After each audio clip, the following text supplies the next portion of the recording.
Ladies and gentlemen, thank you, all my colleagues. This is, someone once said in a similar domestic action that was positive, this is a big deal.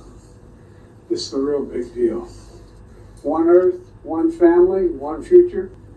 A future greater, and I want to thank the sponsors. And I particularly want to thank Prime Minister Modi and the Crown Prince of Saudi Arabia, Mohammed bin Salman, and President von der Leyen and the European Commissions. And since he's not speaking today, I wanted to, well, maybe he is speaking today. I had a note he wasn't speaking at any rate. I want to thank you, Mr. Prime Minister. That's the focus of this G-20 summit. And in many ways, it's also the focus of this partnership that we're talking about today. Building sustainable, resilient infrastructure, making quality infrastructure investments, and creating a better future. A future greater that presents greater opportunity, dignity, and prosperity for everyone. Last year, we came together as one to commit to this vision. And this afternoon, I want to highlight the key ways in which the United States and our partners are working to make this a reality. Economic corridors. You're going to hear that phrase more than once, I expect, over the next decade. Economic corridors. As we work to address infrastructure gaps across low and middle income countries, we need to maximize the impact of our investments. That's why a few months ago I announced that the United States will work with our partners to invest in economic corridors. In practice, it means we're focusing on regional infrastructure projects that deliver results across multiple countries and in multiple sectors. And today I'm proud to announce that we've finalized a historic agreement for a new India, Middle East, Europe economic corridor. As a key part of this corridor, we're going to invest in ships and rail that extends from India all the way to Europe, connected by the UAE, Saudi Arabia, Jordan, and Israel.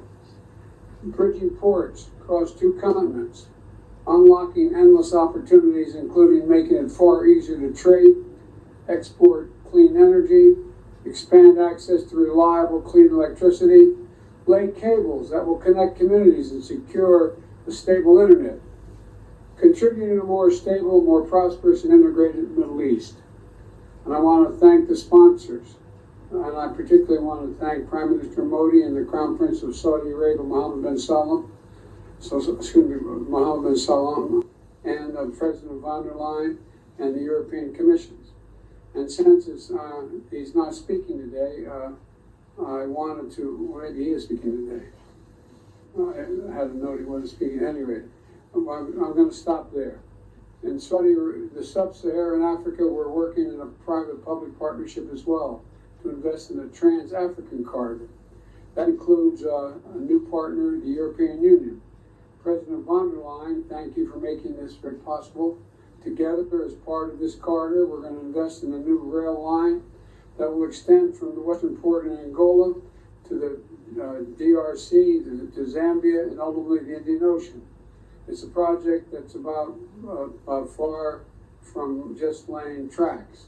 It's about creating jobs, increasing trade, strengthening supply chains, boosting connectivity, laying foundations that will strengthen commerce and food security for people across multiple countries.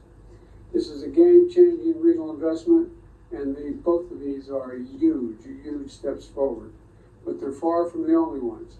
We're continuing to make big investments in infrastructure around the world. That includes a solar energy site, an insulin manufacturing facility, and electricity project right here in India. We're continuing to develop economic corridors across Africa, Asia, and the Americas.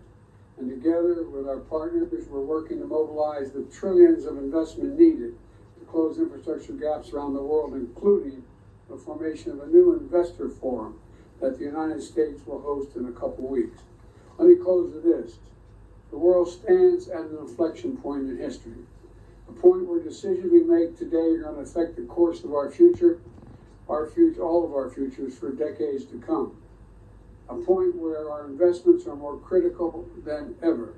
So together, Let's continue to work as one to seize this moment in history and maximize our collective investments, to find new partners, to unlock new capital. Because when we invest in low and middle income countries, all countries benefit. When we invest in emerging economies, all economies benefit.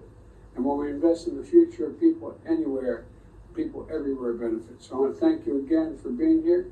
I look forward to working with all of you, and I'm going to turn it back to the Prime Minister. Thank you.